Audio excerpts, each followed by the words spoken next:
Hi, ഞാൻ Melvin interior designer. അപ്പൊ നമ്മൾ നോക്കാൻ പോകുന്നത് മാർക്കറ്റിൽ ഏറ്റവും ലേറ്റസ്റ്റ് ആയിട്ട് വന്നിട്ടുള്ള ലൈറ്റിംഗ് സൊല്യൂഷൻസിനെ പറ്റിയിട്ടുണ്ട്. അപ്പൊ നമ്മൾ ഫസ്റ്റ് ആയിട്ട് നമ്മൾ നോക്കാൻ പോകുന്നത് COB കാറ്റഗറിയിൽ വരുന്ന ലൈറ്റുകളാണ്. അപ്പൊ COB കാറ്റഗറി എന്ന് പറയുമ്പോൾ ചിപ്പ് ഓൺ ബോർഡ് എന്നാണ് അതിന്റെ ഫുൾ ഫോം ആയിട്ട് വരിക. അപ്പൊ ഫസ്റ്റ് നമുക്ക് COB തന്നെ നമുക്ക് റിസസ്ഡ് ആയിട്ടുള്ള ഓപ്ഷൻസ് വരുന്നുണ്ട്, അതുപോലെ തന്നെ ടിൽറ്റബിൾ ആയിട്ടുള്ള ഓപ്ഷൻസ് വരുന്നുണ്ട്.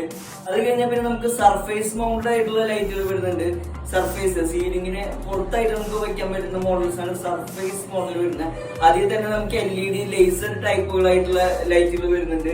അതുപോലെ തന്നെ നമുക്ക് സർഫേസ് ആയിട്ടും അതുപോലെ തന്നെ റിസസ്ഡ് ആയിട്ട് യൂസ് ചെയ്യാൻ പറ്റുന്ന രീതിയിൽ ഫുൾ ഔട്ട് എന്നുള്ള മോഡലിൽ നമുക്ക് ലൈറ്റുകൾ വരുന്നുണ്ട്. അതാകുമ്പോൾ നമുക്ക് ആവശ്യമുള്ള സമയത്ത് അത് ഫുൾ ചെയ്ത് പുറത്തോട്ട് വെക്കാൻ നമുക്ക് പറ്റും. പിന്നെ നമുക്ക് നോർമലി നമ്മൾ കണ്ടിട്ടുള്ള ട്രാക്ക് ലൈറ്റുകൾ, ഒരു ട്രാക്ക് ഫിറ്റ് ചെയ്തിട്ട് അതിന്റെ മുകളിൽ നമുക്ക് അങ്ങോട്ടും ഇങ്ങോട്ടും മൂവ് ചെയ്യാൻ പറ്റുന്ന രീതിയിലുള്ള ട്രാക്ക് ലൈറ്റുകൾ.